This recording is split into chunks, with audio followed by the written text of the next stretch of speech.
Pumasok siya sa talyer na suot ang mga damit na butas-butas. Nagtanong kung pwede niyang ayusin ang kotse kapalit ng kaunting pagkain. Nagtawanan ng mga mekaniko, pinagtawanan siya hanggang sa hinawakan niya ang makina at ipinakita ang tunay niyang galing. Ang init ng araw ay tila sumusunog sa aspalto habang si Adriano ay lumalapit sa tarangkahan ng Premium Motors. Mantsado ang kanyang damit, magulo ang buhok at dala niya ang amoy ng mga gabing ginugol sa lansangan.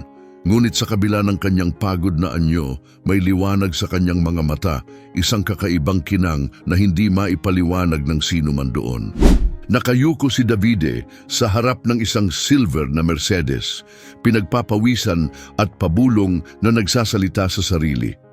Katabi niya sina Luigi at Ricardo, kapwa mekaniko na pilit tumutulong ngunit halatang nababalisa.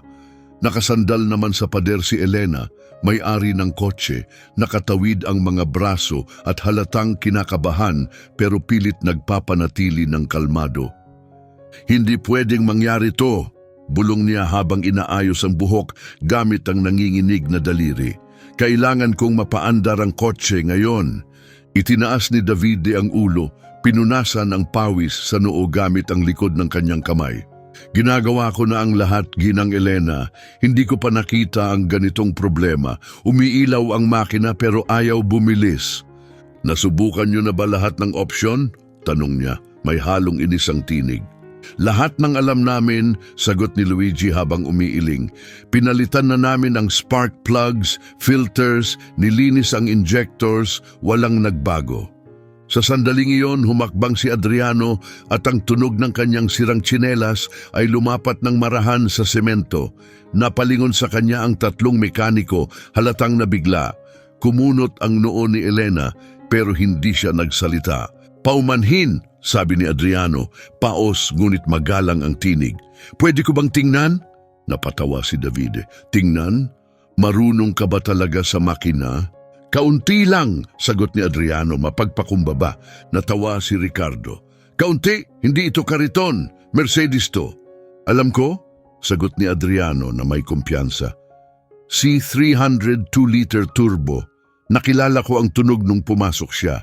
Hindi doon ang sira kung saan kayo naghahanap. Nagkatinginan sina Luigi at Davide halatang nag-aalinlangan. Ngayon ang isang palaboy, eksperto na sa Mercedes. Kumilos si Elena, tila nakaramdam ng sinseridad sa mahinahong tinig ni Adriano. Makinig ka, sabi ni Davide habang tumatayo at nagpupunas ng kamay sa basahan. Profesyonal na garahe ito, hindi namin kailangan. Nang tulong mula sa katulad ko, putol ni Adriano marahang tinig. Napatigil si Davide. Hindi yon ang ibig kong sabihin, bulong niya nahihiya. Ayun naman talaga, sabat ni Ricardo walang pakundangan. Ang kailangan mo ay paligo, hindi ang hawakan ang mamahaling sasakyan. Lumapit si Elena. Tama na please. Huwag kayong mag-alala, Ginang Elena, sabi ni Luigi. Aayusin namin na to, kailangan lang ng konting oras pa. Samantala, pinagmasdan ni Adriano ang makina, ang kanyang mga mata ay masusing sinusuri ang bawat bahagi. Pwede ko bang subukan ng isang bagay? Tanong niya. May gusto lang akong kumpirmahin. Anong gusto mong kumpirmahin? Tanong ni Davide, bagaman bakas ang pag-uusisa sa boses. Ang problema ay nasa electronic control unit, hindi mechanical, elektroniko ang issue, kaya hindi nyo maayos. Kinuha ni Ricardo ang kanyang telepono at nagsimulang mag-video. Guys, tingnan nyo to. Eksperto na raw sa electronic injection ng pulubi. Tumigil ka na, Ricardo, singhal ni Elena, pero tuloy pa rin siya sa pagre-record. Wala to, siguradong viral to mamaya. Tumawa rin si Luigi. Walang limit ang katatawanan kapag ang palaboy ay sumali sa premium class. Hindi kumibo si Adriano, mas malulupit na salita na ang kanyang naranasan noon. Kung papayagan niyo ako, kaya ko tong ayusin sa loob ng ilang minuto. At magkano ang singil? Tanong ni Davide nang may panunuya. 100 piso. Isang sandwich, sagot ni Adriano. Kahit ano, gutom lang talaga ako. Natigilan silang lahat. Halos mabitawan ni Ricardo ang telepono sa kakatawa. Sandwich? Seryoso ka ba? Oo, sagot ni Adriano ng mariin. At pangako ko, maayos ko ang pinoproblema niyo buong araw. Tumingin si Davide kay Elena na para bang nag-iisip ng malalim. Lumapit siya at tumingin sa mga mata ni Adriano. Sigurado ka ba sa sinasabi mo? Opo ma'am. At paano ka nakasisigurong electronics ang problema? Itinuro ni Adriano ang makina. Iba ang tunog. Ganyan ang tunog kapag mali ang signal ng valve position sensor papunta sa unit. Nagtitrigger ito ng safety cut sa injection. Tumingin si Elena kay Davide. Unti-unting nahahaluan ng pag-uusisa ang kanyang alinlangan. Nasuri niyo ba yon? Tanong ni Elena. Sinuri namin ang lahat, sagot ni Davide, pero halatang bumababa ang kumpiyansa. Hindi niyo talaga nasuri, mahinahong sagot ni Adriano. Hinahanap niyo ang problema sa makina, pero kontrolado na ng mga computer ang mga modernong kotse. Kapag pumalya ang sensor, papasok ang sistema sa protection mode. Tuloy pa rin sa pagre-record si Ricardo gamit ang kanyang telepono. Guys, ang saya nito. Nagle-lecture na ang pulubi sa mga profesional na mekaniko. Ricardo, para sa awa ng Diyos, tigilan mo na ang pag-video, madiing sabi ni Elena. Naku naman, ginang Elena, sobrang nakakatawa to, tawa ni Ricardo. Lumapit si Davide kay Adriano. Sige na nga, kung tama ka, paano mo aayusin? Kailangan kong ma-access ang electronic control unit gamit ang scanner, paliwanag ni Adriano. I-reset ang settings at i-recalibrate ang sensor. Wala tayong scanner dito, sabi ni Luigi. Alam ko kung nasaan, sagot ni Adriano. Sa opisina sa tabi, kilala ako ng may-ari. Nagkatingginan sina Davide at Ricardo na may panunuyang ngiti. Siyempre naman, bulong ni Ricardo. Pero si Elena patuloy pa rin sa pagmamasid kay Adriano. May kakaiba sa kanyang pananalita, sa kanyang kilos at sa tumpak niyang paliwanag. Hindi ito mukhang haka-haka. Paano kung hindi mo maayos? Tanong ni Elena, maingat ang tono. Wala kayong utang sa akin, sagot ni Adriano. Kahit sandwich, pero kung maayos ko, bigyan niyo lang ako ng makakain. Yun lang, napabuntong hininga si Davide. Sige, pero kapag hindi gumana, umalis ka na at huwag ka nang manggulo. Deal, tango ni Adriano. Ngumiti si Ricardo sa kamera. Ito na ang magiging alamat, isang palaboy na nag-aayos ng Mercedes. Tahimik na naglakad si Adriano papunta sa kabilang opisina, isang mas simpleng lugar kung saan may lalaking tahimik na nagtatrabaho. Batiin niya ito na para bang matagal ng kakilala at bumalik na may hawak na scanner. Saan mo nakuha yan? Tanong ni Davide, puno ng hinala. Pinahiram sa akin ni Ginoong Sergio Delgado, sagot ni Adriano habang isinaksak ang device sa kotse. Matalim ang tingin ni Elena habang pinagmamasdan siya. May pamilyar sa kilos ng kanyang mga kamay, isang husay na hindi niya maipaliwanag pero hindi rin kayang baliwalain. Tumunog ang scanner habang si Adriano ay kalmadong nagnanavigate sa mga menu at sa galing niya natahimik maging si Davide. Makaraan ng ilang minuto nakita niya ang error. Ito na, bulong niya. Face sensor at valve control. Nagkakaproblema ang signal paminsan-minsan. Paano mo nalaman? Tanong ni Elena. Talagang humanga. Hindi sumagot si Adriano. Tuloy lang siya sa ginagawa. Binura ang codes at inayos ang system calibration. Mapanatag at eksakto ang bawat galaw na parang kabisado na niya ang teknolohiya. Tumigil sa pagtawa si Luigi habang pinapanood ang husay ni Adriano. Si Ricardo, bagaman nakatutok pa rin sa kamera, ay hindi na nakangisi, kundi interesado na. Tapos na, sabi ni Adriano, hinugot ang scanner, paandarin mo. Umupo si Davide sa driver's seat, pinihit ang susi at biglang umandar ang makina. Banayad, maayos, parang bagong-bago. Piniga niya ang silinyador at agad itong tumugon. Tumahimik ang buong talyer, punong-puno ng hindi makapaniwala. Sumakay si Elena, pinaikot ang kotse sa paligid at pagbalik ay tila manghang-mangha. Hindi ko pa naranasan na ganito kaganda ang takbo ng kotse na ito, parang bagong labas sa pabrika. Si Adriano ay abala nang itinatabi ang scanner. Ayos na po ma'am, wala na ang problema. Paano mo natutunan yan? Tanong ni Davide, wala na ang yabang. Saglit na tumigil si Adriano. Buhay ko na ang mga kotse. Saan? Pilit ni Davide. Kung saan-saan na rin, sagot niya umiwas sa detalye. So, pwede na po ba akong makahingi ng sandwich? Lumapit si Elena, may kakaibang nararamdaman sa loob. May apelyido ka ba? Adriano. Adriano ano? Saglit siyang nag-atubili. Adriano lang. Hawak pa rin ni Ricardo ang kanyang telepono pero ngayon ay hindi na siya sigurado kung dapat pa ba niyang i-post ang video. Ang panlilibak ay biglang naging isang bagay na mas malalim. Kinuha ni Davide ang wallet at iniabot ang pera kay Adriano. Oh, ito. Mas higit pa sa sandwich ang deserve mo. Hindi kailangan, mahinang tanggi ni Adriano. May usapan tayo.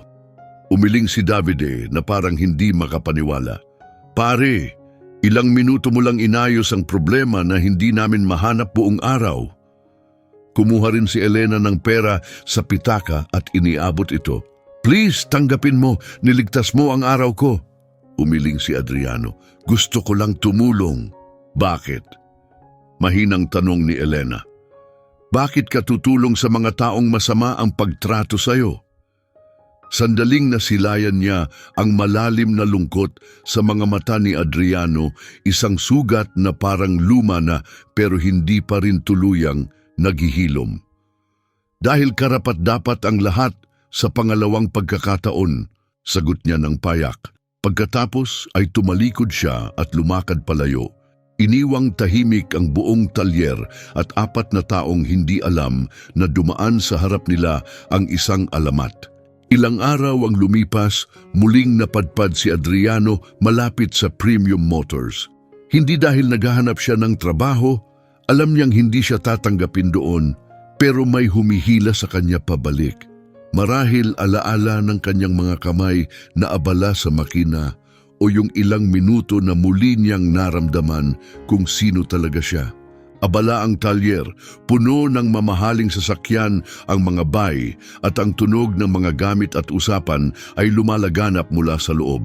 Nagtago si Adriano sa likod ng punong kahoy. Sa kabila ng kalsada, tahimik na pinagmamasdan mula sa malayo. Si Davide ay nakayuko sa harap ng isang pulang BMW, halatang nababalisa. Kahit malayo, kita ni Adriano ang galaw ng kamay at tikas ng katawan na tanda ng pagkabigo.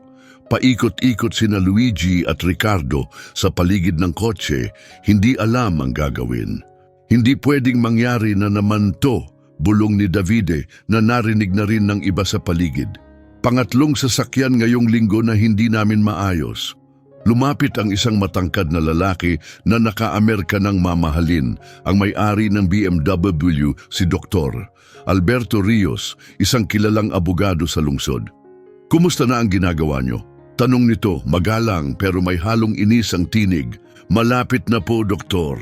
Alberto Rios, palusot ni Davide habang pinupunasan ang pawis sa noo. May isa na lang pong aayusin. Isa na lang, singhal ni Alberto Rios.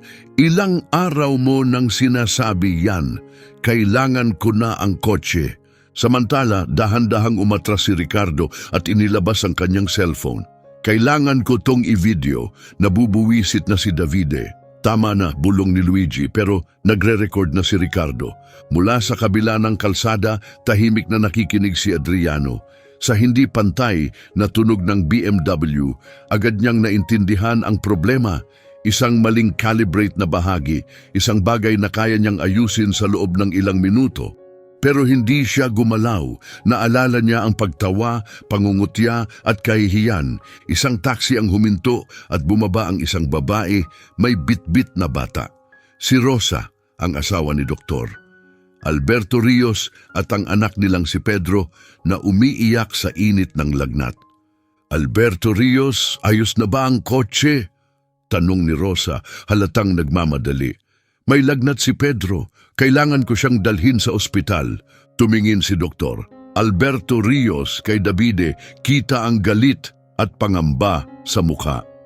Inaayos pa raw nila. Nanginginig ang mga kamay ni Davide sa tensyon. Ginang Rosa, maayos na po agad, sandali na lang. Sandali? Tumataas na ang boses ni Alberto Rios. Ilang araw mo na ring sinasabi, yan, may sakit ang anak ko, kailangan ko na ng sasakyan ngayon. Lalong bumigat ang tensyon sa talyer. Nagsimulang magtipon ang ibang customer na dadala ng sigawan. Tuloy pa rin si Ricardo sa pagvideo pabulong sa kanyang cellphone, eksena sa Premium Motors. Nagliliwanag ang mata sa saya sa kaguluhan. Pilit namang pinapakalma ni Luigi ang abogadong galit.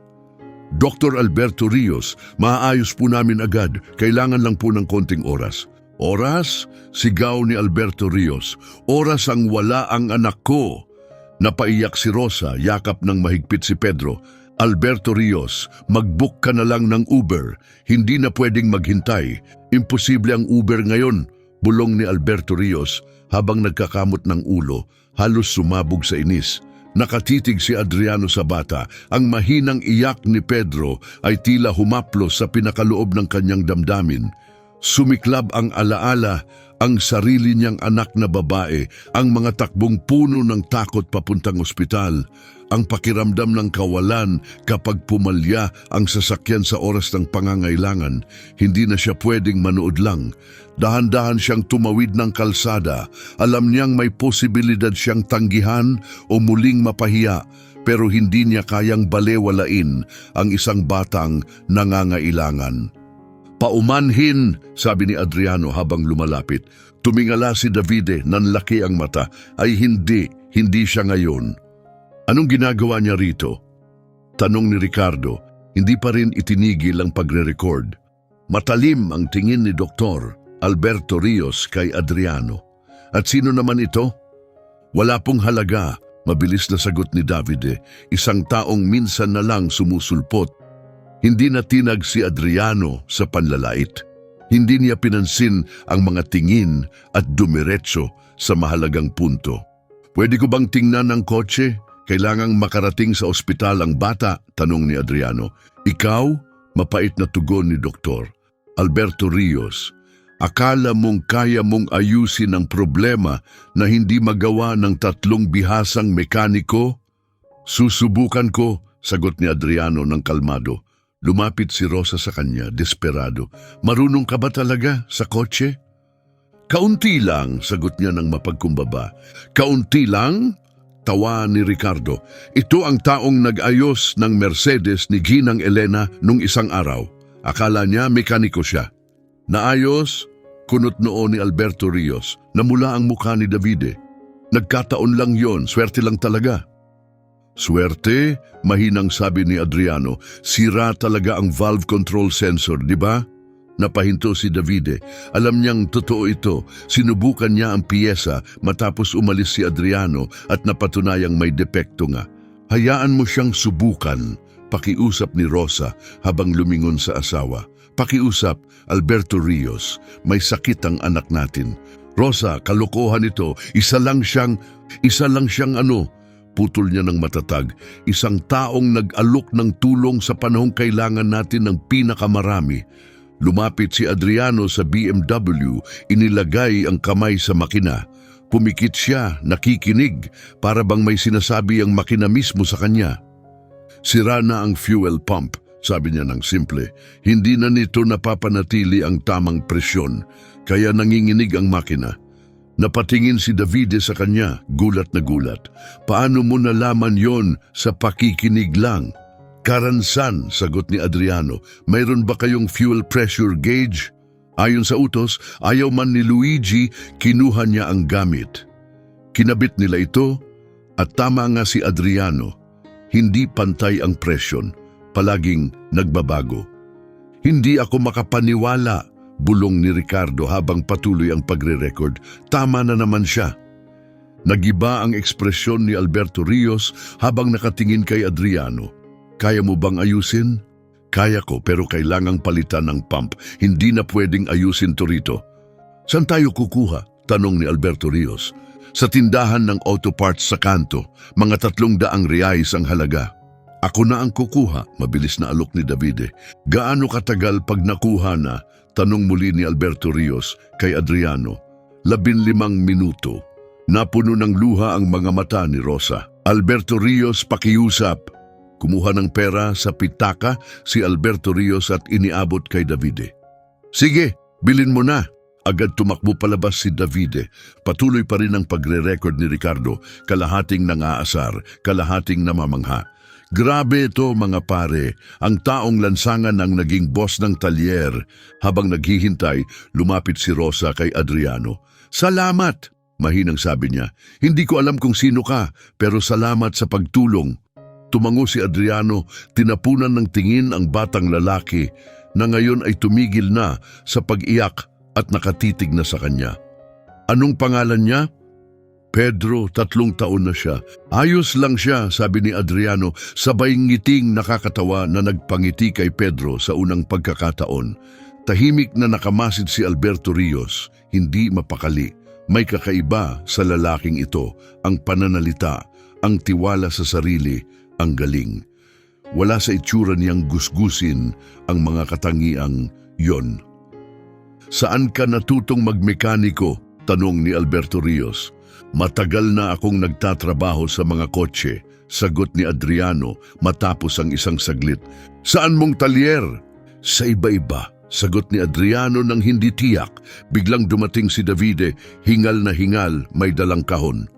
Nakuha ko na, tama ba ito? Tiningnan ni Adriano ang piyesa. Eksakto, ikabit na natin. Sa bilis at galing, tinanggal niya ang sirang pump, ikinabit ang bago, isinara ang hose at pinunasan ng kamay. Tapos na, subukan niyo na.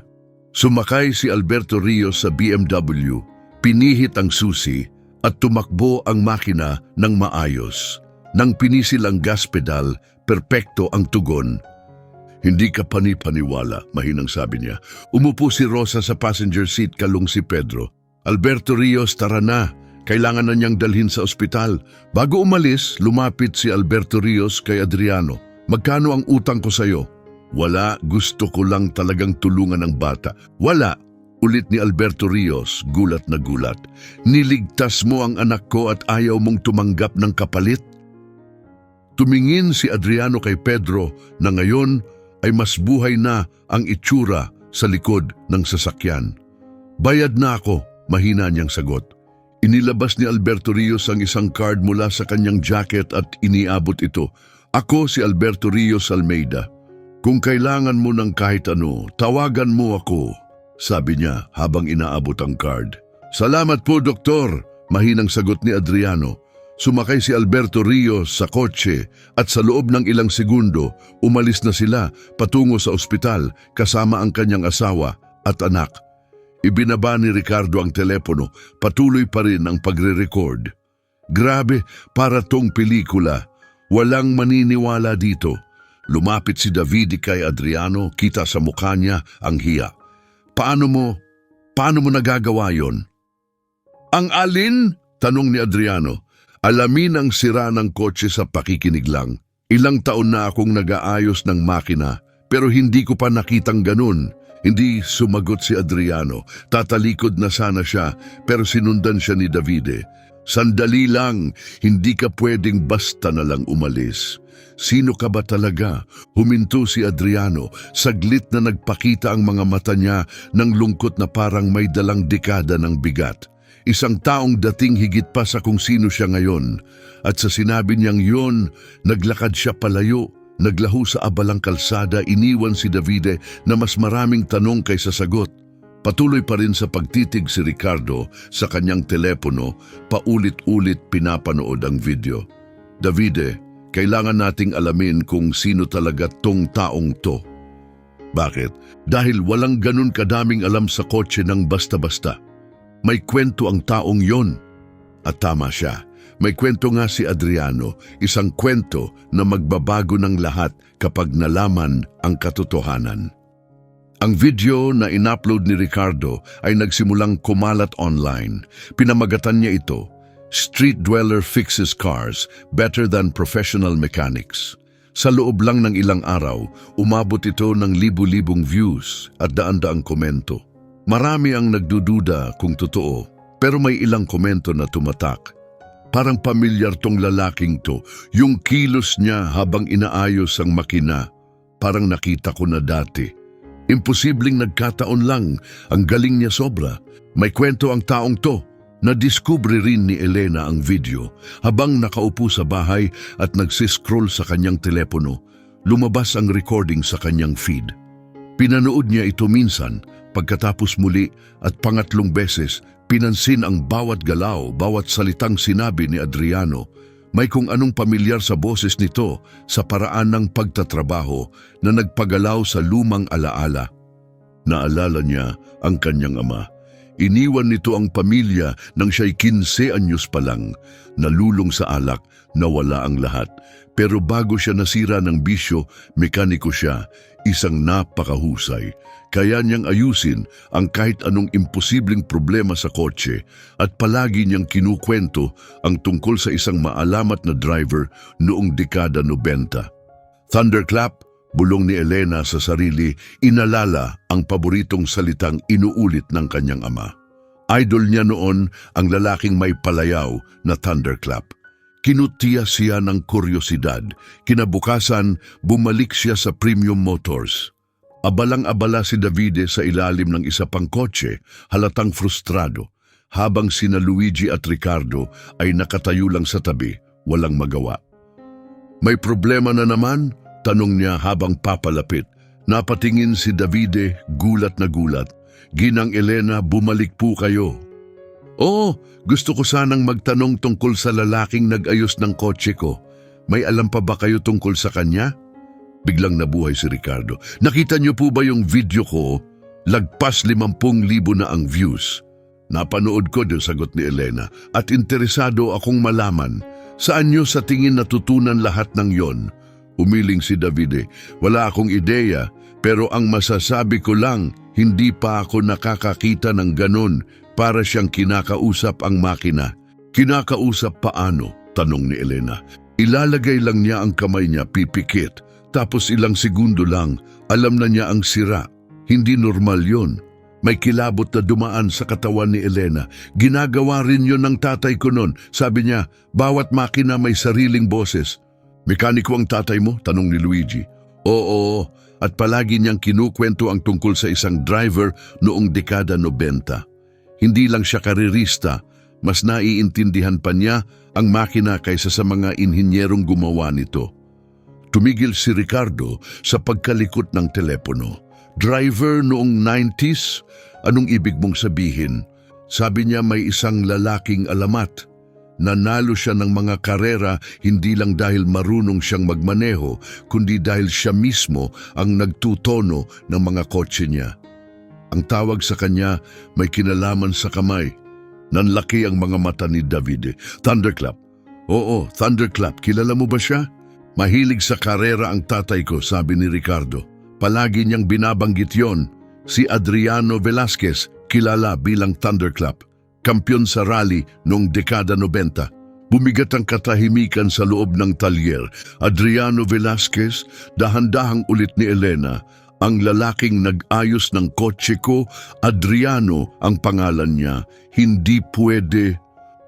Hindi pwedeng siya rin yon, bulong ni Ricardo. Bakit hindi? Tanong ni Elena, matatag ang boses. Dati si Adriano Velasquez ay mayaman, nagtayo ng sariling racing team at sinuportahan ng mga sponsor mula sa iba't ibang panig ng mundo.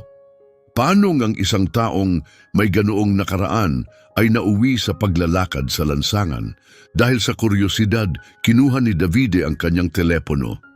Susubukan kong maghanap ng mga lumang larawan, sabi niya habang mabilis na nagtatype. Sumikip ang dibdib ni Elena habang bumibilis ang tibok ng puso niya. Kung totoo ang hinala niya, mas mabigat ang katotohanan kaysa sa kaya niyang tanggapin. Nahanap ko na, sabi ni Davide sa wakas, sabay pakita ng screen. Adriano Velasquez, Brazilian Rally Champion noong 1995, 1997 at 1999. Ipinakita sa larawan ang isang batang lalaking nakangiti, taas noo habang hawak ang tropeo, katabi ang isang makapangyarihang race car. Mas maitim pa ang buhok niya noon, makinis ang mukha, pero hindi maitatanggi ang mga mata. Ang parehong pagod na mga matang tumitig sa Mercedes ni Elena. Diyos ko! Mahina niyang sabi, siya talaga yon. Oo nga, pero paano? Tanong ni Luigi, hindi makapaniwala. Paano bumagsak ng ganyan ang buhay ng isang kampyon? Patuloy sa pag-scroll si Davide. Ayon dito, noong 2009, namatay ang asawa't anak niya sa isang aksidente sa sasakyan. Mula noon, nawala na siya sa mundo ng karera. Namuo ang luha sa mga mata ni Elena. Mas malala pa pala ang trahedya kaysa sa inaakala niya. Hindi lang pamilya ang nawala sa kanya, pati lahat ng meron siya. Lumapit si Ricardo, binabasa ang nakasulat sa balikat ni Davide. Sabi rito, ibinenta niya ang team niya, tumigil sa kompetisyon at tuluyang nawala sa publiko. 15 taon na yon, bulong ni Davide. Buong panahong yon, nasaan siya? Tanong ni Luigi. Sa lansangan, sagot ni Elena, paus ang boses. Bumalik sa isipan niya ang sariling ama. Naalala niyang matapos mawalan ng trabaho at dangal, tanging alak na lang ang kinapitan ng ama niya. Unti-unting lumubog hanggang wala nang natira. Walang bahay, walang pamilya, walang dangal. At siya, isang takot na dalagita, hindi alam kung paano siya maaabot. Kailangan natin hanapin si Adriano. Biglang sabi niya na may matibay na paninindigan. Bakit? Maingat na tanong ni Ricardo para bigyan siya ng pagkakataong magsimula ulit. Umiling si Davide, may alinlangan. Sa respeto po, Ginang Elena, matagal na siyang palaboy. Kung gusto niya ng tulong, sana humingi na siya noon pa. Hindi mo naiintindihan, sagot niya habang pinapahid ang luha. Nawala rin ang tatay ko. Uminom siya, napariwara, nauwi sa kalsada. Bata pa ako noon at takot. Wala akong nagawa. Namatay siyang hindi ko man lang natulungan. Ayokong maulit yon. Tumahimik ang buong talyer, nanginginig ang boses niyang pumuno sa paligid. Kung hindi ko man nailigtas ang tatay ko, dugtong niya, baka pwede ko pang subukang iligtas ang isang taong parehong landas ang tinatahak. Tahimik na isinilid ni Ricardo ang telepono sa bulsa, halatang natamaan. Tama ka, dapat nating subukan. Pero saan tayo magsisimula? Minsan, dumadaan siya rito, pero walang nakakaalam kung saan siya natutulog, sabi ni Davide. Baka malapit lang, mungkahi ni Ricardo. May plaza sa di kalayuan at may overpass na tinutulugan ng iba. Kung ganon, tara na. Ngayon na, matatag na sabi ni Elena. Nagalinlangan si Davide. Baka mas mabuting hintayin na lang natin siyang bumalik dito. Hindi, giit ni Elena. Bawat araw ay isa pang araw ng pagdurusa. Naghintay ng tulong ang tatay ko na hindi kailanman dumating. Hindi ko hahayaang maulit ang kasaysayan. Lumabas silang 4 mula sa pagawaan at nagtungo sa plaza. Mataas na ang araw at may ilang taong palaboy na nagpapahinga sa mga bangko sa lilim ng matatangkad na puno. Lumapit si Elena sa isang matandang lalaki. Paumanhin po, kilala niyo ba si Adriano? Mga 50 ang edad, may uban na? Tumingin sa kanya ang lalaki na may pag-aalinlangan. Oo, kilala ko siya. Bakit mo siya hinahanap? May ginawa ba siyang gulo? Hindi po, wala pong ganon, sagot ni Elena na may kalma. Gusto lang po naming tumulong. Tumulong? Humalakhak ang lalaki tuyong-tuyo. Dito sa lansangan, walang tumutulong kanino man. Kanya-kanyang diskarte. Pakiusap. Bulong ni Elena. Mahalaga po talaga ito. Alam niyo po ba kung saan siya madalas? Tinitigan ng matanda ang kanyang mukha, waring sinusuri kung nagsisinungaling siya. Nang makumbinsing tapat siya, itinuro nito ang direksyon. Madalas siya sa ilalim ng overpass sa Central Avenue. Pero mag-ingat ka, Hisha. Iba si Adriano, may bit-bit siyang sakit. Anong klaseng sakit? Tanong niya. Hindi ko alam, amin ng lalaki. Pero minsan, umiinom siya't umiiyak tungkol sa isang babae. Anak daw. Nang mawala ito, parang gumuho na siya. Nanginig ang dibdib ni Elena habang dahan-dahang bumaba ang katotohanan. Ang anak niyang namatay sa aksidente, ang aninong bitbit niya sa lahat ng taon na ito. Salamat po, mahina niyang sabi sa lalaki, saka tumingin sa mga kasama. Tara na sa overpass. Wala ni isa sa kanila ang nagsalita habang naglalakad. Sa ilalim ng malawak na estrukturang semento, May mga tent na gawa sa pinagtagpi-tagping plastik at mga taong pilit na nabubuhay sa gitna ng matinding kahirapan. Amoy basura at agnas ang paligid, pero hindi nagatubili si Elena. "Adriano," tawag niya, "nandyan ka ba?" Walang tugon. Naglakad sila sa pagitan ng mga silungan, sinisilip ang bawat sulok hanggang sa makita siya ni Ricardo. Sa malayong bahagi, nakaupo si Adriano sa lupa. Yakap ang isang walang laman na bote, nakatitig sa lukot na litrato. "Ayun," bulong ni Ricardo, dahan-dahang lumapit si Elena. Wala na ang dating kumpiyansang lalaki na minsang nag-ayos ng kanyang kotse. Ngayon, isa na lang siyang basag na nilalang, nalunod sa dalamhati. "Adriano," mahinang tawag niya. Itinaas nito ang paningin, tuliro at ilang sandali bago siya nakilala. Yung babae na may Mercedes. "Ako nga yun, pwede ba akong umupo?" Tumango ito, mabilis na itinago ang larawan sa bulsa, pero nasulyapan na ito ni Elena, isang batang babae na nakangiti, tiyak na anak niya. Umupo siya sa tabi nito. "Hinahanap kita," mahinahon niyang sabi. "Bakit?" "Dahil alam ko na kung sino ka talaga." Nanigas ang katawan niya. "Wala akong halaga." "Meron. Ikaw si Adriano Velasquez, si Thunderclap." Tumagos sa katahimikan ng mga salita niya. Parang talim. Pumikit si Adriano para bang muling bumukas ang isang lumang sugat sa pagbanggit ng kanyang pangalan. "Dati," mahina niyang sagot, "matagal na yon. Pwede pa ring bumalik." Umiling siya. "Hindi na, matapos ang lahat. Matapos mawala ang pinakamahalaga." Napaluha si Elena. "Naiintindihan ko ang pagkawala. Namatay ang tatay ko dahil sa alak nung teenager pa lang ako. At mula noon, araw-araw kong iniisip kung may magagawa pa sana ako para iligtas siya." Sa unang pagkakataon, tiningnan siya ni Adriano ng direkta. "Ayokong mabuhay na may ganong pagsisisi muli," dugtong niya. "Ayokong talikuran ang isang taong nangangailangan ng tulong, hindi na ngayon." "Bakit ka nagmamalasakit?" Paos ang boses niya, halos unggol. "Dahil sa'yo, nakikita ko ang tatay ko, isang mabuting taong naligaw dahil sa sakit. Pero ngayon, may magagawa na ako. Pwede akong tumulong." Tumingin si Adriano kina Davide, Luigi at Ricardo na ngayon ay lumapit na at tahimik na nakikinig. "Lahat kayo, pumunta rito para sa akin?" Tanong niya, may halong pagtataka sa boses. "Ganun nga," sagot ni Davide. "Gusto naming bigyan ka ng pagkakataong magsimula muli." "Magsimula muli?" Mapait na natawa si Adriano. "Hindi niyo alam kung ano ang ibig sabihin niyan. Walang balikan." "Meron," mariing sabi ni Elena, "sa suporta, gamutan at mga taong hindi susuko sa'yo." Hinugot ni Adriano ang litrato, tinitigan niyon na may matinding lungkot. 8 lang siya nung namatay.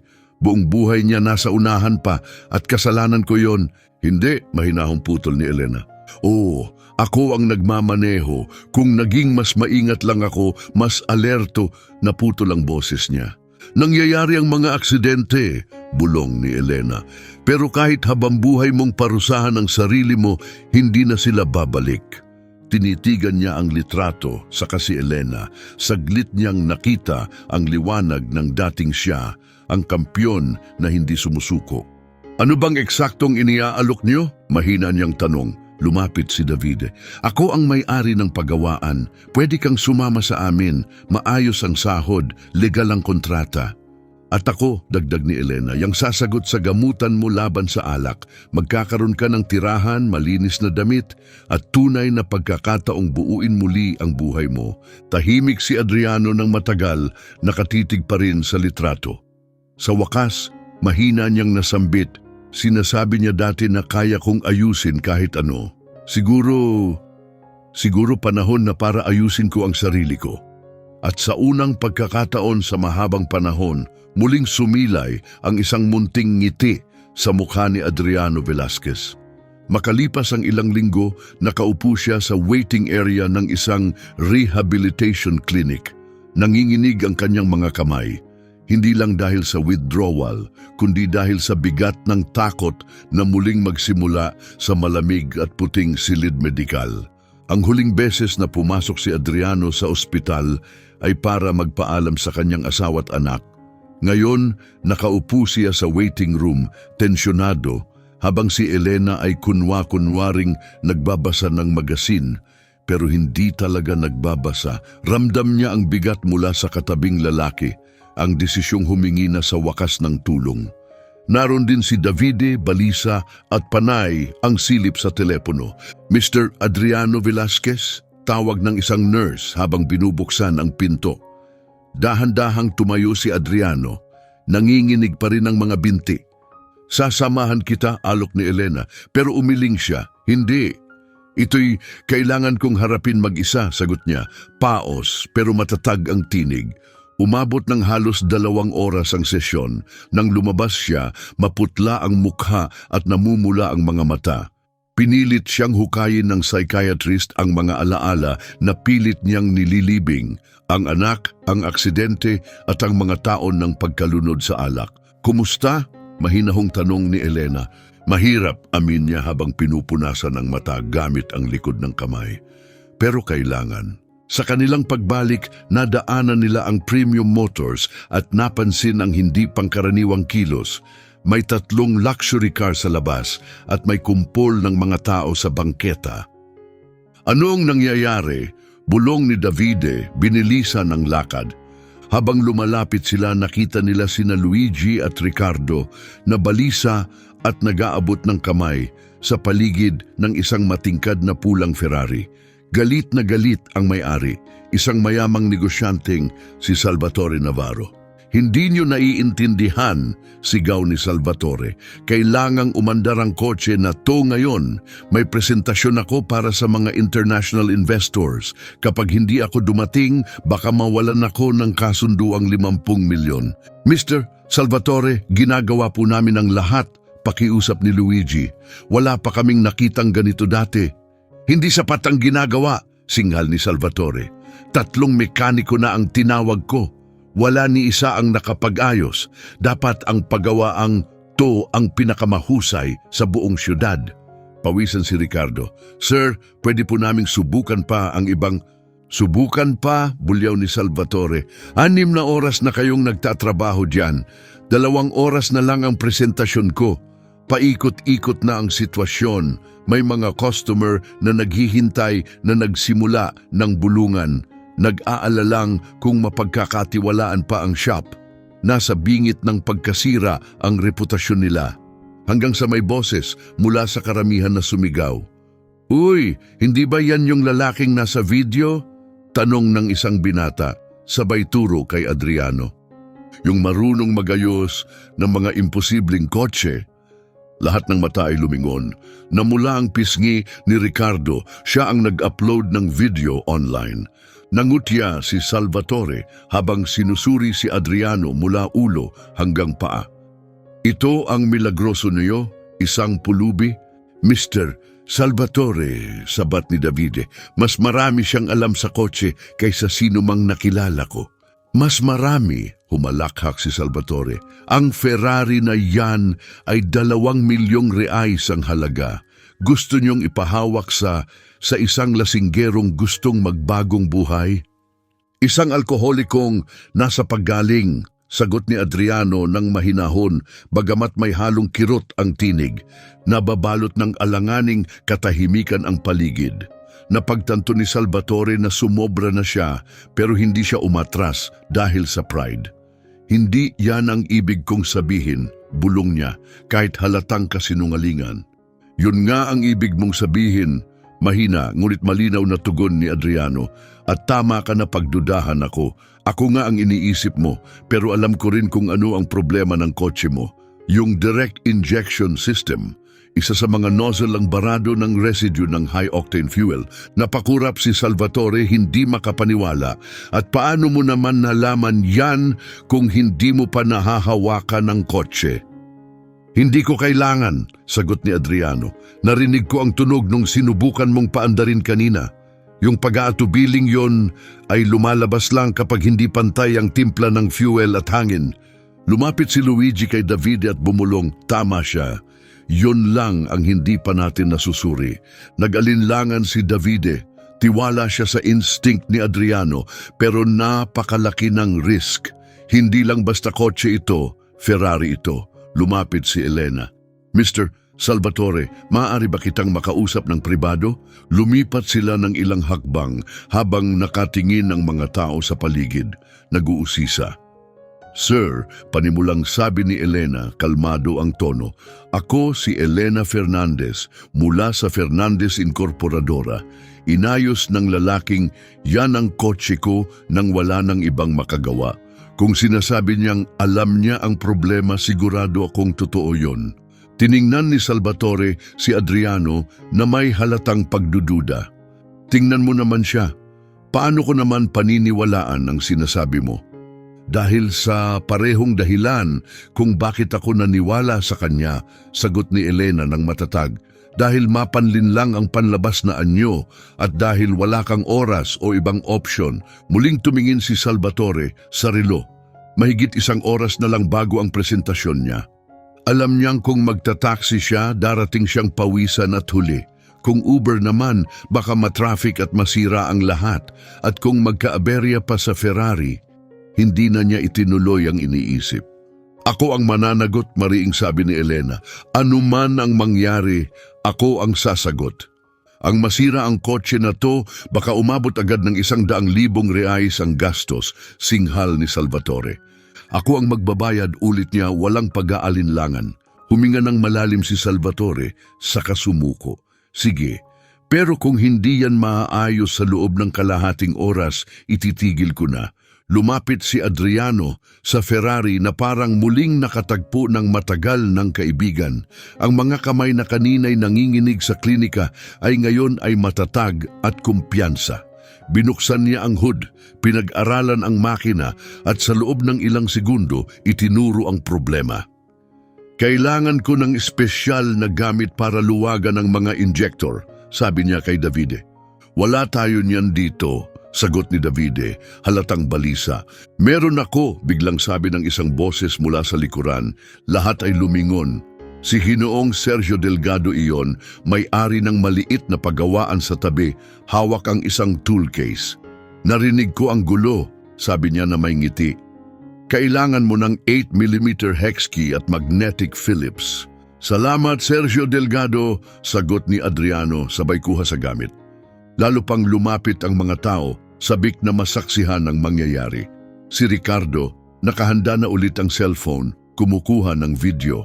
Pero ngayon, respeto na ang laman ng kanyang tingin. Panay ang tingin ni Salvatore sa kanyang relo bawat 2 minuto. Pawisan siya habang si Adriano ay kalmadong nagtatrabaho. Bawat galaw ay tumpak, isa-isang tinanggal ang mga injector, tinutok sa liwanag at masusing sinuri. Sa wakas, tumigil siya. Isa rito ang barado ng microscopic residue, paliwanag niya. Kailangan sana ng ultrasonic cleaning pero wala na tayong oras para ipadala. Nanginginig ang boses ni Salvatore sa kaba. Ngayon, saglit na nag-isip si Adriano, pwede kong subukan ng manual na paraan. Hindi perpekto pero dapat gumana. Anong klaseng paraan? Isopropyl alcohol at ultra-fine na brush. Sa tiyaga, kaya kong linisin ng mano-mano. Gaano katagal? 15 minuto. Muling tumingin si Salvatore sa orasan. Kung gagana ito, aabot pa siya sa meeting. Sige, gawin mo. Tumakbo si Sergio Delgado pabalik sa kanyang shop at agad na bumalik dala ang kailangan. Sinimulan ni Adriano ang pinakamaselang trabaho sa buong buhay niya. Bawat galaw ay kailangang eksakto. Isang pagkakamali lang, maaaring masira ang injector na nagkakahalaga ng 50,000 reais. Tumahimik ang lahat, pati mga batang naglalaro sa malapit ay napatigil. Pigil ang hininga ni Davide habang si Elena ay hindi inaalis ang tingin sa matatag na kamay ni Adriano. Naalala ang sinabi ng kanyang ama, may mga mekanikong ipinanganak na may regalo. Alam ng kamay nila ang gagawin bago pa man ang isip nila. Pagkatapos ng 12 minutong masusing trabaho, muling binuo ni Adriano ang injector at ikinabit ito ng maayos. Tapos na, sabi niya ng simple. Dali-daling lumapit si Salvatore, tumalon sa upuan ng driver at pinaandar ang sasakyan. Umugong agad ang Ferrari, ang makina ay tumakbo ng maayos at perpekto. Pinisil niya ang silinyador, agad na lakas, purong tugon. Hindi ka panipaniwala, bulong ni Salvatore habang bumababa sa kotse. Hindi pa ito tumakbo ng ganito kahusay. Nagpalakpakan ng mga tao, kinuhanan lahat ni Ricardo ng video, siguradong muli itong magba-viral. Lumapit si Salvatore kay Adriano, bakas sa mukha ang hiya. Sir, humihingi ako ng paumanhin. Mali ang paghusga ko sa iyo. Walang kailangan, sagot ni Adriano ng kalmado. Nag-ingat ka lang, naiintindihan ko. Hindi tama yon, giit ni Salvatore. Inilabas niya ang kanyang pitaka. Magkano ang utang ko sa iyo? Wala, sagot ni Adriano. Gusto ko lang tumulong. Wala. Niligtas mo lang ako sa pagkawala ng kontratang nagkakahalaga ng 50 milyon. Kunin mo na ito kahit papaano. Inilahad niya ang ilang perang papel. Nag-alinlangan si Adriano, sumulyap kay Elena. Bahagya siyang tumango. Salamat, mahinang sabi ni Adriano habang tinatanggap ang pera. Muling sumakay si Salvatore sa kanyang Ferrari. Bago umalis, yumuko siya mula sa bintana. Kung kailangan mo ng kahit ano, hanapin mo ako. Kilala ako ng lahat dito sa lungsod, Salvatore Navarro. Habang papalayo ang kotse, unti-unting nagsialisan ang karamihan. Pero marami ang nanatili, agad lumapit kay Adriano na may dalang pag-asa sa mga ngiti. Ginoong Adriano, tanong ng isang matandang babae, maaari mo bang tingnan ang kotse ko? Hindi ito tumatakbo ng maayos. May problema rin ako, sabi ng isa pang lalaki. Sabi ng mga mekaniko wala ng pag-asa, pero matapos ang nakita ko. Makalipas lang ang ilang minuto, may pumilang mga tao, sabik na umupa sa kanya o simpleng magpasalamat. Napatingin si Davide, manghang-mangha. Yumuko si Ricardo at pabulong na may ngiti. Pare, sa tingin ko nahanap na natin ang solusyon sa lahat ng problema ng workshop. Napansin ni Elena na parang nabibigla si Adriano sa biglaang atensyon. Lumapit siya at mahinang nagtanong, "Ayos ka lang ba?" "Ayos naman ako," sagot niya, pero bakas sa mukha niya ang emosyong pilit niyang tinatago. Matagal na kasi akong hindi nakakaramdam ng pagiging mahalaga. "Palagi kang mahalaga," malumanay niyang sagot. "Kailangan mo lang talaga ng pagkakataong patunayan iyon." Tumitig si Adriano sa pila ng mga taong nais makausap siya, tapos ay kina Davide, Luigi at Ricardo na nakatingin sa kanya na may paghanga. Sa unang pagkakataon sa loob ng 15 taon, naramdaman niyang may lugar ulit siya sa mundo. "Sa tingin ko handa na akong tanggapin ang trabaho," sabi niya kay Davide. Kumislap ang mukha ni Davide. Ang posisyon bilang head mechanic ay iyo pa rin.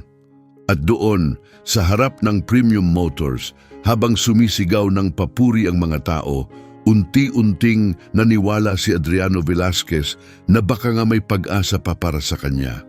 Makalipas ang ilang buwan, malaki na ang ipinagbago ng kanyang buhay, pero hindi sa parang kwento sa fairy tale na inaakala ng marami.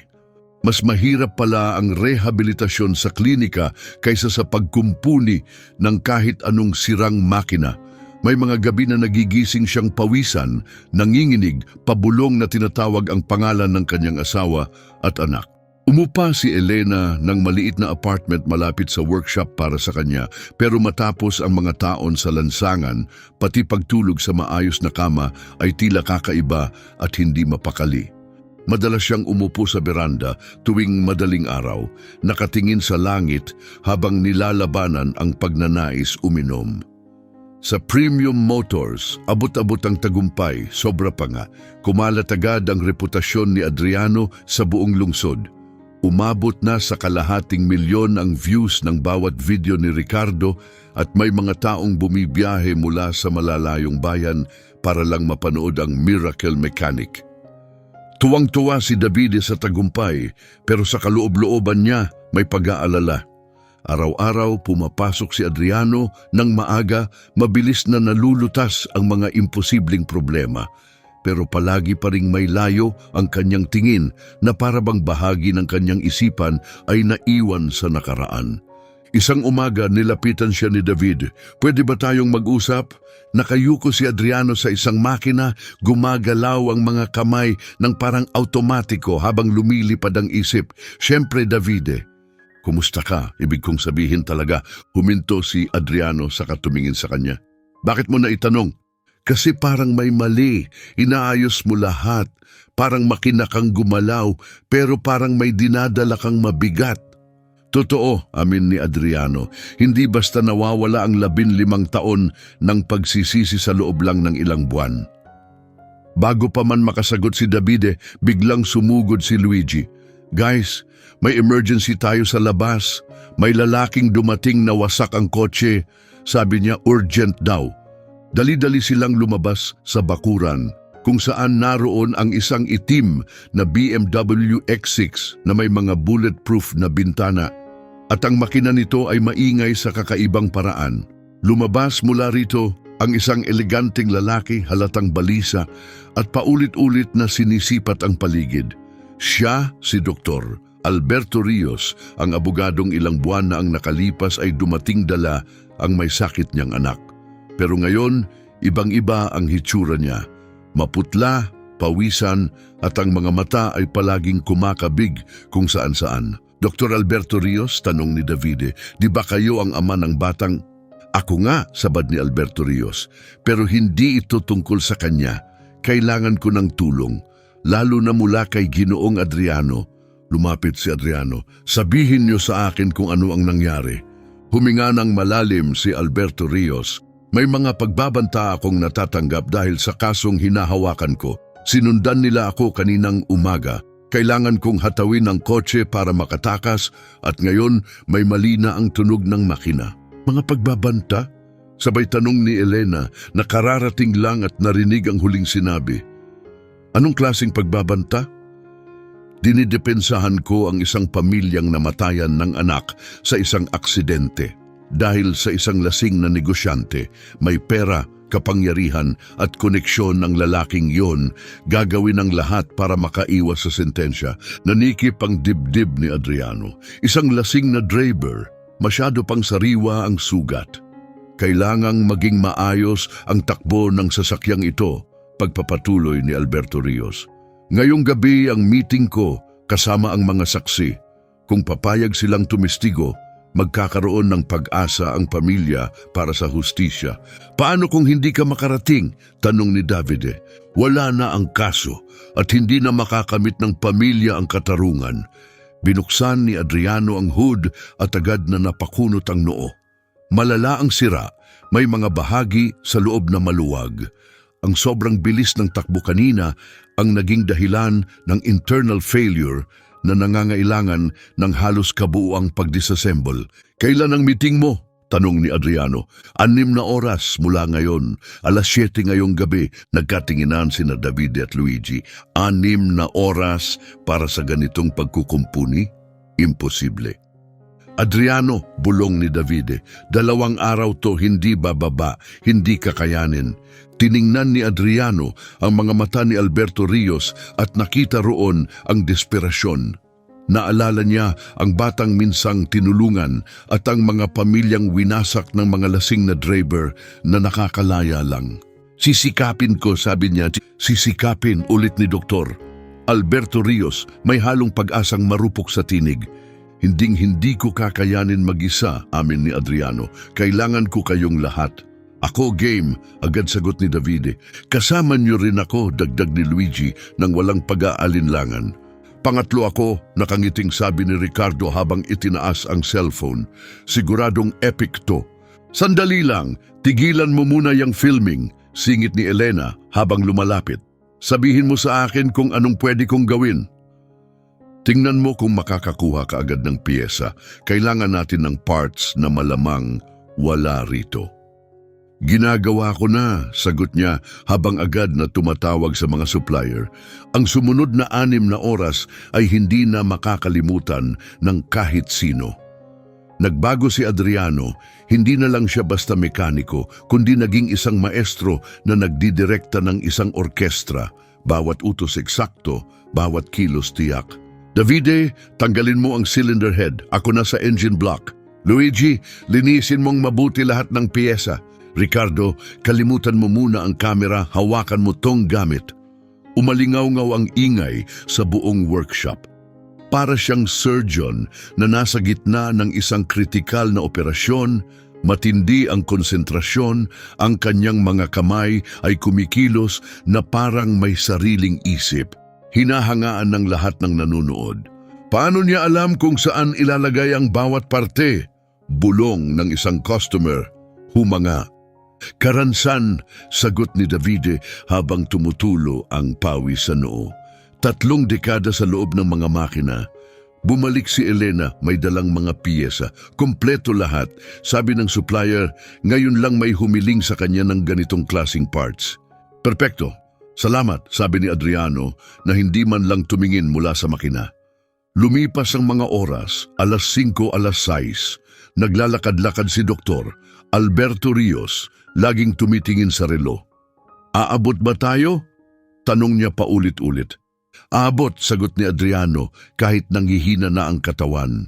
Matapos ang 4 na oras ng tuloy-tuloy na trabaho, bahagyang nanginginig na ang kanyang mga kamay. Gusto mo bang ako na ang tumapos niyan? Mahina ang tanong ni Davide. Hindi, sagot ni Adriano ng matatag. Kung gagawin natin ito, kailangan perpekto. Nakasalalay dito ang buhay ng mga tao.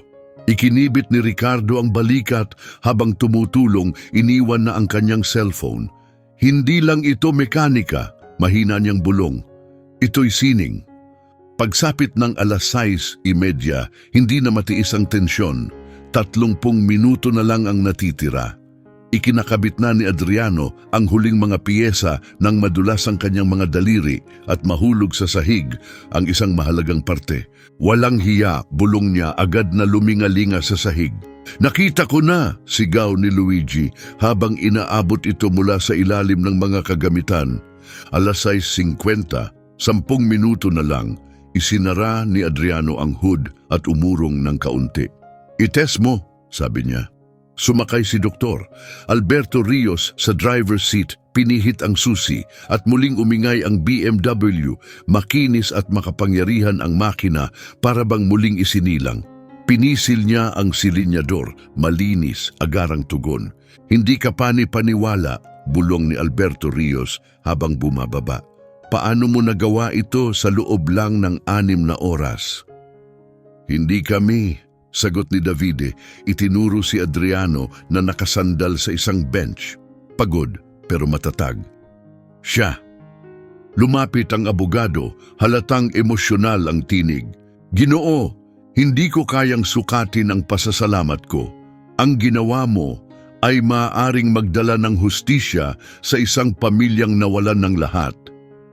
Ginawa ko lang ang trabaho ko. Mapagkumbabang sagot ni Adriano.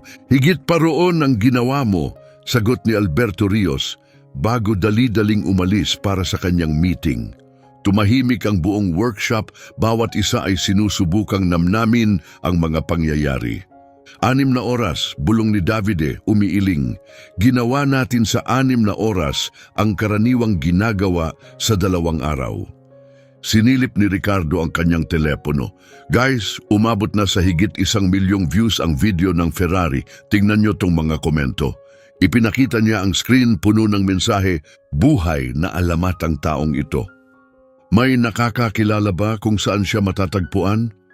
Nawala si Adriano Velasquez ng ilang taon pero bumalik mula sa kawalan para iligtas ang mga imposibleng kotse. Binasa ni Luigi ng malakas, halos hindi makapaniwala. Tumingin si Elena kay Adriano na ngayon ay nakaupo na sa isang upuan, nakatitig sa kanyang mga kamay. Kumusta ka? Mahina niyang tanong. Pagod, amin niya, pero pakiramdam ko'y may silbi ako. Sa unang pagkakataon sa napakahabang panahon, pakiramdam ko'y may naitulong ako. Nakatulong ka talaga, sabi ni Elena, sabay upo sa tabi niya. At hindi lang ngayong araw, simula nang dumating ka, binago mo ang workshop na ito. Binago mo rin kami. Tama siya, dagdag ni Davide. Hindi pa naging ganito kaganda ang takbo ng shop. Nagtiwala ang mga tao dahil sa'yo. Bahagyang ngumiti si Adriano, isang totoong ngiti. Iniligtas niyo ako. Inahon niyo ako mula sa lansangan at binigyan ng dahilan para mabuhay muli. Ikaw ang nagligtas sa sarili mo. Malumanay na sagot ni Elena. Binigyan ka lang namin ng pagkakataon. Isinuksok ni Ricardo ang telepono sa kanyang bulsa at lumapit. Adriano, pwede ba kitang tanungin? Siyempre, paano mo nagagawang magtrabaho ng ganito kabilis at eksakto? Napaisip si Adriano. Kasi ngayon may dahilan na ako. Dati lumalaban lang ako para sa tropeo. Ngayon, nag-aayos ako ng makina para tumulong sa kapwa. At ano ang pinagkaiba? Tanong ni Ricardo. Lahat, sagot ni Adriano ng mahina. Kapag ginagawa mo ang isang bagay, hindi lang para sa sarili mo, natutuklasan ng mga kamay mo ang lakas na hindi mo akalaing meron ka. Napaiyak si Davide. Adriano, ini-inspire mo kaming lahat.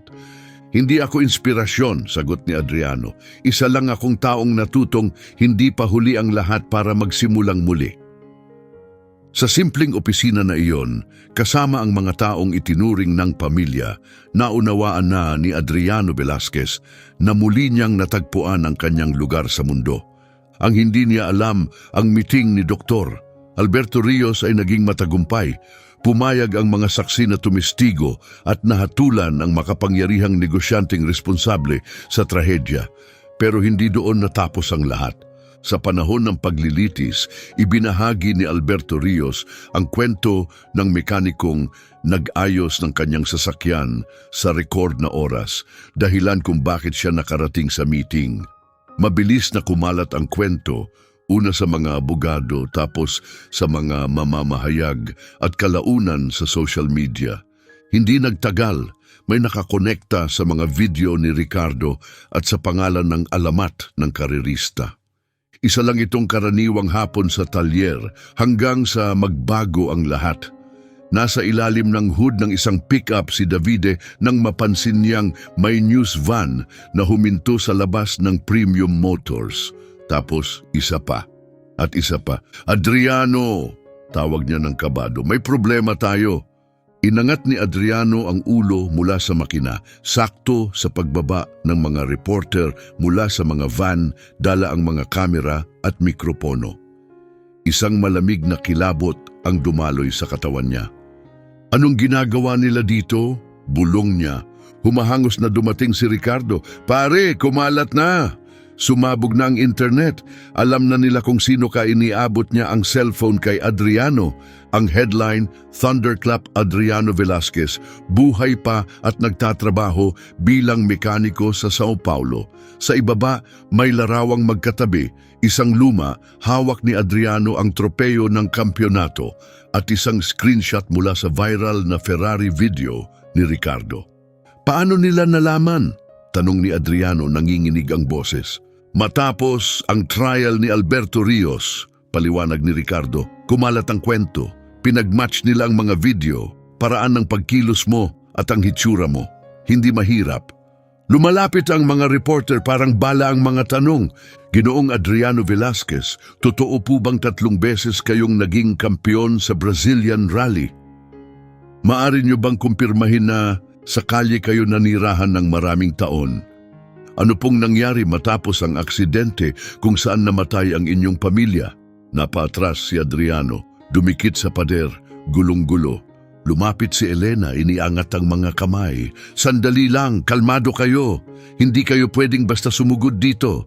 Ma'am, kami po ang media, sabat ng isang reporter. May karapatan kaming magtanong. At may karapatan din siyang huwag sumagot, sagot niya pabalik. Sumama si Davide sa tabi ni Elena, nakatayo ng matatag. Nagtatrabaho si Adriano. Kung gusto niyo ng interview, magpa-schedule kayo. Hindi ganito. Pero patuloy ang mga tanong ng mga reporter. Ginoong Velasquez, nawala kayo sa mundo ng karera noong 2009. Nasaan po kayo sa mga nakaraang taon? Tinitigan ni Adriano ang dagat ng mga mikropono at sabik na mukha. Sumikip ang dibdib niya.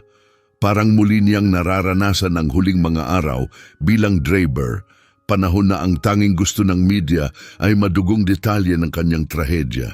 Wala akong sasabihin, bulong niya pilit na umatras papunta sa opisina. Pero gusto ng publiko ng kasagutan, sigaw ng isa. Idolo kayo ng buong bansa. Dati, sagot niyang mapait, hindi na ngayon. Isinara ni Luigi ang gate, iniwan ang karamihan sa labas. Pero hindi pa rin sila tumigil. Sa loob ng ilang minuto, puno na ang bangketa, mga reporter, usisero at tagahanga na sabik-balikan ang kanyang ginintuang panahon. Magiging pahirap to, bulong ni Davide habang sumisilip sa bintana. Samantala, nakatitig si Ricardo sa kanyang cellphone. Mga tol, sumasabog ang mga video. Yung Ferrari video, 5 milyon views na. Nag-scroll si Ricardo sa walang katapusang komento ng lalaki ang mata. Kailangan mong makita to, sabi niya, inabot ang telepono. Si Adriano Velasquez ang bumuo ng pagkabata ko. Bayani ko siya nung dekada 90. Hindi ka paniwala. Sa kabila ng lahat, tumutulong pa rin siya. Umiiyak ako ngayon, ang mawalan ng lahat at makabangon pa rin ang tapang nun. Ilang hakbang lang ang layo, lumuhod si Elena sa tabi ni Adriano. Nakaupo siya, nakayuko, nakatakip ang mga kamay sa muka. Kumusta ka? Tanong niya ng marahan. Wasak, sagot niya. Akala ko sa tagal ng panahon nakalimutan na nila ako. Hindi ka nila nakalimutan, bulong ni Elena. At ngayon, may nakita silang mas mahalaga na hindi ka sumuko, na nakahanap ka ng ibang paraan para maging mahalaga. Bayani, aniya ng mapait. Elena, isa lang akong sirang tao na pilit hindi nalulunod sa bisyo, isang taong nawala ang lahat dahil sa pagkakamali. Umiling siya. Hindi. Isa kang taong ginawang layunin ang pagdadalamhati. Yan ang nakikita nila, may sumigaw mula sa labas. Isang tinig ng matanda ang humiyaw, Adriano! Nung 78 nang maaksidente ako sa Campos do Jordão, ikaw ang huminto at nagligtas sa akin. Napalingon si Adriano, gulat na gulat. Sinundan ito ng isa pang tinig, idolo ka ng anak ko. Pumanaw na siya nung 1 taon, pero pangarap niyang makilala ka. May mga sumisigaw pa, bumalik ka na sa karera, Adriano, kailangan ka ng Brazil. Dahan-dahang binuksan ni Davide ang gate at sumilip. Hindi lang mga mamamahayag ang naroon. Mga pamilya, bata at tao sa iba't ibang edad ang nagsisiksikan sa harapan, may hawak na mga placard na sulat kamay. Adriano, sabi ni Davide, kailangan mong makita to. Dahil sa udyok, lumapit si Adriano sa bintana. Daan-daang mukha ang nakatingin sa kanya, may hawak na mga mensaheng nagsasabing, salamat sa patuloy na paglaban. Binibigyan mo kami ng lakas. Kampiyon habang buhay. May isang babae na nagtaas ng lumang litrato niya habang nagdiriwang kasama ang tropeyo at sa tabi niya ang anak nitong lalaki na may ngiting puno ng paghanga. Bakit sila nandito? Tanong ni Adriano, parang tuliro. Dahil binigyan mo sila ng pag-asa, malumanay na paliwanag ni Elena. Hindi ka na lang basta dating racer, isa ka ng patunay na pwedeng magsimulang muli ang kahit sino. Nagpatuloy sa pagbasa si Ricardo mula sa kanyang cellphone. Pakinggan mo to. Nagkaroon ng problema sa alak ang tatay ko. Pagkatapos marinig ang tungkol kay Adriano, humingi siya ng tulong. 3 buwan na siyang hindi umiinom ngayon. Napakurap si Adriano, ramdam ang paghigpit ng lalamunan. At ito pa, dagdag ni Ricardo, nawalan ako ng trabaho, handa na akong sumuko. Tapos nabasa ko ang tungkol kay Thunderclap at nagdesisyong lumaban muli. Hinawakan ni Elena ang kamay niya. Tinutulungan mo ang mga tao kahit hindi mo sila kilala. Maya-maya, may umalingaw-ngaw mula sa labas ang lumang jingle na tumutugtog tuwing nananalo siya noon. Isa lang ang nagsimula pero sinundan ng marami hanggang sa sabay-sabay nang kumakanta ang buong karamihan. Tumulo ang mga luha. Hindi nila nakalimutan, bulong ni Davide. Hindi lang ang kampyon, pati ang taong nasa likod noon. Agad lumapit si Luigi. May isang mamamahayag sa labas. Hindi siya katulad ng iba. Nagsabi siyang may mahal siya na namatay dahil sa alak. Gusto niyang ikwento ang istorya mo ng tama nang hindi ito pinapalsipika. Pinunasan ni Adriano ang mukha gamit ang manggas. Anong kwento nga ba to? Hindi ng isang kampyong bumagsak, kundi ng isang taong natutong maging mas higit pa roon. Muling tumingin siya sa labas, sa mga placard na sulat kamay, sa mga pamilyang nandoon lang para magpasalamat. Sa isipan niya, umalingaw-ngaw ang boses ng anak na babae, "Tatay, lagi kang tumutulong sa mga tao." "Sige," mahina niyang sabi, "pero ako ang magsasalita sa paraan ko." Nang buksan ni Davide ang gate, nanahimik ang buong kalye. Dahan-dahang lumabas si Adriano at kusa namang nagbigay daan ng karamihan, parang nagbibigay galang. Itinaas ang mga kamera pero higit pa ron makikita sa mga mata ng tao ang paghanga, ang alaala at ang paggalang. "Salamat," sabi ni Adriano. Matatag ang boses pero puno ng damdamin. "Hindi ko inakalang may naaalala pa sa akin. Hindi ka namin nakalimutan." Sigaw ng isa. "Kampyon ka habang buhay." Sigaw ng iba pa. Sa unang pagkakataon matapos ang napakaraming taon, napangiti si Adriano sa harap ng ibang tao. "Hindi na ako yung driver na pinapalakpakan niyo noon. Isa na lang akong mekaniko na gustong pagaanin ang buhay ng mga nasa paligid ko. At ginagawa mo nga." Sigaw ng isang babae. "Nakita ng asawa ko ang istorya mo at naniwalang kaya rin niyang baguhin ang buhay niya." Uminit ang dibdib ni Adriano, puno ng damdaming hindi niya maipaliwanag. Marahil, hindi ito isang sumpa. Marahil, isa itong biyaya. Isang pagkakataong patunayan na kahit anong bagsak, may pag-asa pa ring bumangon. "Kung makakatulong ang kwento ko para hindi na sumuko ang iba," sabi ni Adriano habang nakatingin sa mga kamera, "baka may dahilan ang lahat ng pinagdaanan ko." Nagpalakpakan ng karamihan at sa unang pagkakataon sa loob ng 15 taon, muling nabuo si Adriano Velasquez. Isang taon ang lumipas, nakatayo siya sa harap ng isang gusaling parang hinango mula sa kanyang pinakamalalim na pangarap. Sumasalamin sa sikat ng araw ang gintong karatula sa itaas ng pasukan. Rehabilitasyon at gawang panlipunan, Adriano Velasquez, mga kamay na nagbabago. Ang 3 palapag na gusali ay higit pa sa inaasahan niya noong mga gabing ginugol niya sa ilalim ng viaduct. Sa unang palapag, may libreng talyer para sa mga pamilyang hirap sa buhay. Sa ikalawa, may sentrong pantulong sa mga nakikipaglaban sa bisyo. At sa ikatlo, may teknikal na paaralan para sa mga kabataang kapuspalad na gustong matutong maghanap buhay. Lumapit si Elena, may dalang puting bulaklak, pareho sa laging iniaalay niya sa puntod ng anak ni Adriano.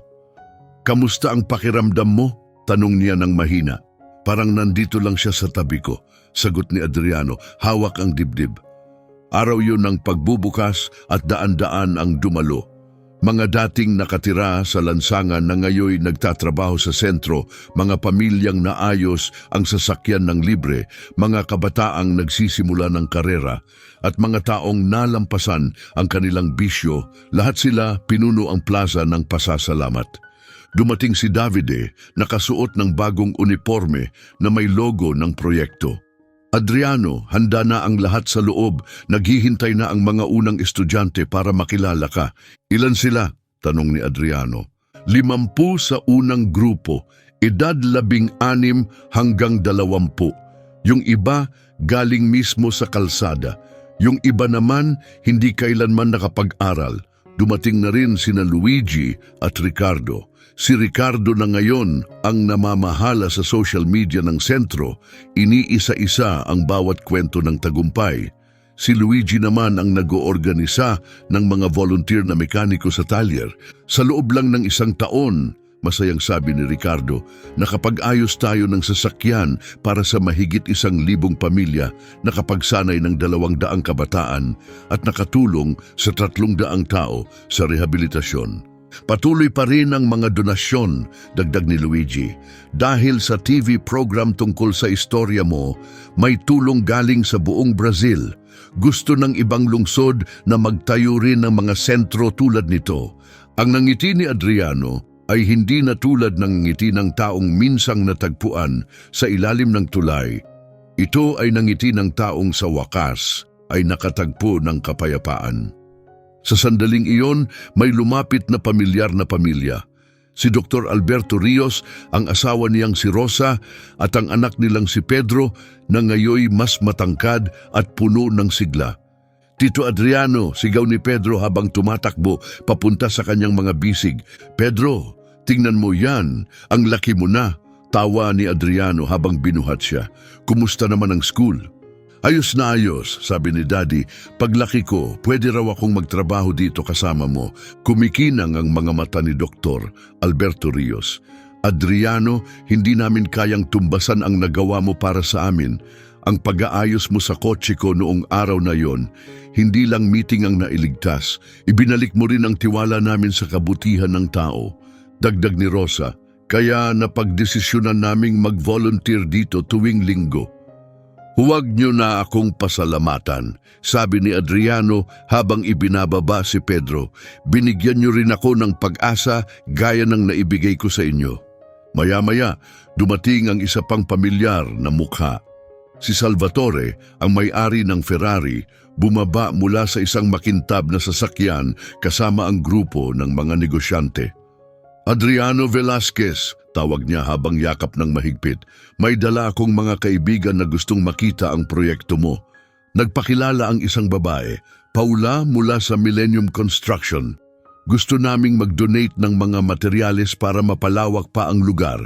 Lumapit ang isang lalaki.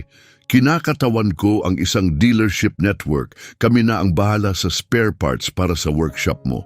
Hindi makapaniwala si Adriano. Ito ay higit pa sa lahat ng inakala ko. Ngumiti si Salvatore. Noong inayos mo ang Ferrari ko, hindi mo lang iniligtas ang isang business deal. Binago mo kung paano ko tinitingnan ang buhay. Nagsimula na ang seremonya, dinaluhan ng alkalde, mga miyembro ng konseho, mamamahayag, negosyante at karaniwang mamamayan. Pero ang pinaka-nakakagulat ay nang dumating ang isang grupo ng mga kalalakihan, huliman pero may bitbit na sorpresa. Mga dating driver, mekaniko at mamamahayag mula sa panahon ng karera ni Adriano. Thunderclap, sigaw ng isa nang makita siya. Sa wakas, natagpuan ka rin namin. Si Giovanni iyon, ang dating chief mechanic niya. Puti na ang buhok pero maliwanag pa rin ang ngiti. Niyakap niya si Adriano. Matagal ka naming hinanap at tingnan mo kung anong nabuo mo. Lumapit ang iba pa niyang dating kasamahan, mga karibal sa karera, mga miyembro ng koponan mula sa kanyang maluwalhating araw at mga reporter na sumubaybay sa mga tagumpay niya noon. Adriano, sabi ng isa sa mga dating piloto, nandito kami hindi lang para makita ka kundi para humiling. Anong kailangan niyo? Tanong ni Adriano. Bumalik ka sa track, pakiusap ng isa sa mga dating racer. Hindi bilang driver, maging mentor, coach, kahit anong gusto mo. Kailangan ka ng Brazil. Tumingin si Adriano sa paligid, sa sentrong itinayo niya mula sa wala, sa mga taong nabigyan ng pag-asa, kay Elena na parang anak na muling naibalik, at kina Davide, Luigi at Ricardo, ang bago niyang pamilya. Salamat, sagot niyang may ngiti, pero dito ang lugar ko.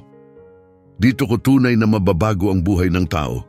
Pero hindi mo naiintindihan, muling sabi ng piloto. Maingat pero matatag siyang pinutol ni Adriano. Noong nasa karera ako, para lang yon sa sarili ko. Dito, nakakatulong ako sa daan-daang tao araw-araw. Alin ba ang mas mahalagang tagumpay? Tahimik ang sumunod na sandali, puno ng paggalang. Alam ng lahat na pinili niya ang higit pa sa tropeyo. Lumapit ang alkalde sa mikropono. Mga kababayan, ngayon ay ipinagdiriwang natin ang isang proyektong nakaabot na sa libo-libong buhay. Ang Adriano Velasquez Center ay hindi lang isang lugar ng trabaho. Ito ay patunay na hinding-hindi huli ang lahat para magsimulang muli. Pumalakpak ang lahat. Kinukunan ni Ricardo ng video ang bawat segundo. Determinado siyang itala ang bawat sandali. At ngayon, pagpapatuloy ng alkalde, iniimbitahan ko si Adriano Velasquez upang magsalita. Lumakad si Adriano papunta sa entablado at ang tanawin ng napakaraming tao ay pumisil sa kanyang dibdib sa sobrang damdamin. 2 taon na ang nakalipas, panimula niya. Natutulog ako sa ilalim ng tulay, nalunod sa alak at dalamhati, akala ko tapos na ang kwento ko, tahimik ang buong madla. Pero may ilang kahangahangang tao na nagpakita sa akin na ang pagkakadapa ay hindi katapusan ng buhay, kundi simula ng mas mabuting kabanata. Tumingin siya kay Elena na pinupunasan ng luha sa kanyang pisngi. Isang babae ang nagpapaalala sa akin na ang pagtulong sa kapwa ay kayang pagalingin ang pinakamalalim nating sugat. Inilipat niya ang tingin kina Davide, Luigi at Ricardo. 3 binata ang nagbigay sa akin ng pagkakataon kahit wala akong maipagmamalaki. Pagkatapos ay tumingin siya sa lahat ng naroroon. At kayong lahat, ipinakita ninyong hindi nasusukat ang halaga ng isang tao sa kung anong nawala sa kanya, kundi sa kung anong kaya niyang buuin pagkatapos ng lahat. Nagsimula ang palakpakan ng marahan at lumakas ng lumakas hanggang sa yumanig ang paligid. Ang sentrong ito, pagpapatuloy niya matapos humupa ang ingay, ay hindi akin, para ito sa lahat ng naniniwala sa pangalawang pagkakataon, para sa bawat kabataang naghahanap ng kinabukasan, para sa bawat pamilyang nangangailangan, para sa bawat adik na lumalaban para sa bagong buhay. Hinugot niya mula sa bulsa ang isang luma at kupas na litrato na matagal na niyang daladala. At higit sa lahat, para ito sa kanya, sa anak kong si Chiara Beatrice. Sa edad na 8 taon, itinuro niya sa akin na ang pinakamagandang tropeyo ay ang makatulong sa kapwa. Walang nakaawat sa kanilang mga luha. Kaya ngayon, hindi lang ako nagbubukas ng sentro pagtatapos ni Adriano. Nangangako rin ako, hanggat may lakas ako, walang sinumang humihingi ng tulong ang kailanman ay pababayaan. Tumagal ng ilang minuto ang malakas na palakpakan. May mga umiiyak ng hayagan. Ang iba na may sumisigaw ng suporta. Patuloy ang pagkuha ni Ricardo ng video. Alam niyang ang talumpating ito ay magiging bahagi ng kasaysayan. Pagkatapos ng seremonya, pumasok ang mga bisita. May mga pamilyang nagdala ng sira nilang sasakyan at umalis na ito'y ayos na, libre ang serbisyo. Nagsimulang mag-training ang mga kabataan sa iba't ibang larangan, natutuklasan ng tiwala sa sarili at dignidad. Sa bahagi ng rehabilitasyon, lumalaban ang mga lalaki at babaeng may adiksyon kasama ang mga taong nakaranas din ng parehong hirap. Mula sa isang balkonahe sa 2nd palapag, sinamahan ni Elena si Adriano habang pinagmamasdan ang masiglang sentro. Nagtagumpay ka, bulong niya. Ginawa mong posible ang imposibleng bagay. Tagumpay nating lahat, sagot niya. Walang ganito kung wala ka, kung wala sina Davide at ang lahat ng naniwala. At ang anak mo, tanong ni Elena ng mahina. Ano kayang sasabihin niya kung nakita niya ito? Ngumiti si Adriano, hawak ang litrato sa kanyang dibdib. Sasabihin niya, alam kong kaya mo, Papa. Alam kong kaya mong ayusin ang anumang sirang bagay, pati sarili mo. Habang lumulubog ang araw sa Adriano Velasquez Center, buhay na buhay ang gusali. Mga dating palaboy na ngayoy mekaniko, mga kabataang natututo ng bagong hanap buhay, mga pamilyang umuuwi sakay ng inayos nilang sasakyan, mga gumagaling sa adiksyon na muling nagsisimula. In-upload ni Ricardo ang video ng pagbubukas ng sentro sa pamagat na mula sa ilalim ng tulay patungo sa pinakamalaking social center ng lungsod, ang ganap na pagbabago ni Adriano Velasquez. Sa loob lamang ng ilang oras, milyon-milyon na ang nanood at libu-libo ang nag-iwan ng mga komento ng pag-asa. Naging technical director si Davide ng sentro. Pinamunuan ni Luigi ang community workshop. Itinala ni Ricardo ang bawat kwento, pinatutunayan na ang himala ay nangyayari kapag pinili ng mga tao na tulungan ang isa't isa. At si Elena ay naglunsad ng isang foundation upang dalhin ang modelong ito sa iba pang lungsod, upang ang pangarap na isinilang sa ilalim ng tulay ay lumaganap sa maraming lugar. Sa loob ng 5 taon, may mga sentrong gaya nito na binuksan sa 10 iba't ibang estado sa Brazil. At si Adriano, natagpuan na rin niya ang kapayapaan.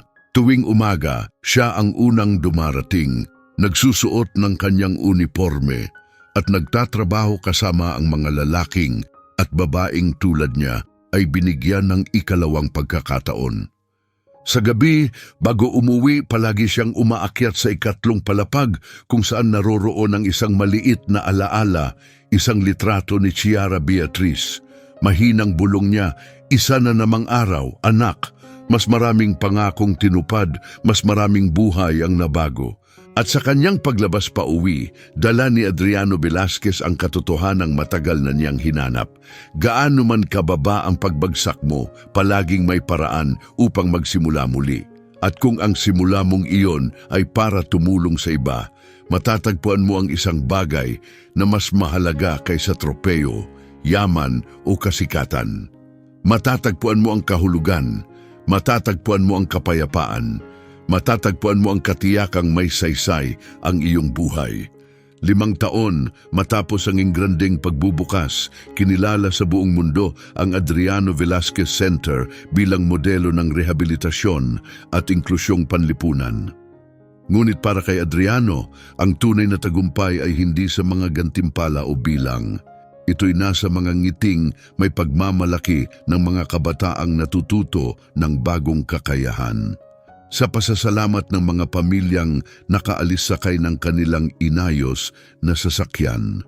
Sa ginhawa ng mga gumaling mula sa adiksyon at nabawi ang kanilang buhay.